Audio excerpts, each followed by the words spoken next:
ইয়াহুদি ও খ্রিস্টানদের কিতাবে আল্লাহ ইরশাদ করেন, নিঃসন্দেহে আল্লাহর নিকট গ্রহণযোগ্য দিন একমাত্র ইসলাম।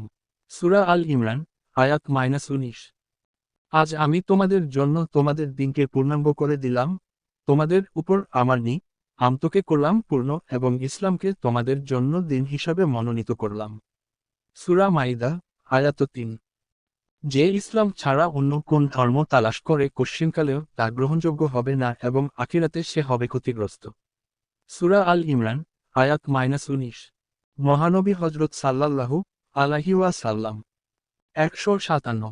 তর্জমা, সেই সকল আহলে কিতাব লোকেরা এমন উম্মি নবী রাসূল সাল্লাল্লাহু আলাইহি ওয়াসাল্লামের অনুসরণ করে থাকে, যাকে তারা নিজেদের নিকটে তাওরাত এবং ইনজিলে লিখিতভাবে পেয়ে থাকে, যে নবীর সিফাত এটাও যে ওই নবী তাদেরকে নেক কাজের হুকুম দিয়ে থাকেন, মন্দ কাজ করতে নিষেধ করেন, পবিত্র জিনিসসমূহকে হালাল ঘোষণা করেন, যদিও সেগুলো বনী ইসরায়েলের উপর হারাম ছিল, অপবিত্র জিনিসসমূহকে পূর্বের শরীআতের ন্যায় হারাম বলেন এবং তাদের উপর আগের শরীআত কর্তৃক যে বজা ও তাওক অর্থাৎ কঠিনতম হুকুম আহকাম অর্পিত ছিল তা অপসারণ করেছেন।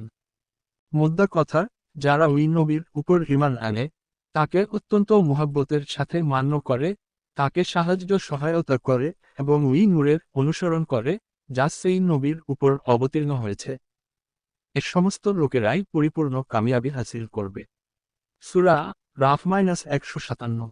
তাফসির, বর্ণিত আয়াতে আহলে কিতাব তথা ইয়াহুদি ও খ্রিস্টান জাতি থেকে যারা মুসলমান হয়ে সৌভাগ্যবান ও প্রভূত কল্যাণমণ্ডিত হয়েছেন, তাদের কথা বিবৃত হয়েছে এবং সেই সাথে ইয়াহুদি ও খ্রিস্টানদের প্রতি নাজিলকৃত আসমানি কিতাব তাওরাত ও ইনজিলে আখিরি নবী সাল্লাল্লাহু আলাইহি ওয়াসাল্লামের যে সকল আলামত ও গুণাবলী বিস্তারিতভাবে আলোচনা করা হয়েছে, তার উল্লেখযোগ্য কিছু অংশ বর্ণনা করা হয়েছে। আয়াতটির পরিশেষে মহান আল্লাহ বিশ্বের সকল সম্প্রদায়ের জন্য মহানবী সাল্লাল্লাহু আলাইহি ওয়াসাল্লাম ও ইসলামের যথার্থ অনুসরণই কামিয়াবির একমাত্র উপায় ও অবলম্বন বলে ঘোষণা দিয়েছেন।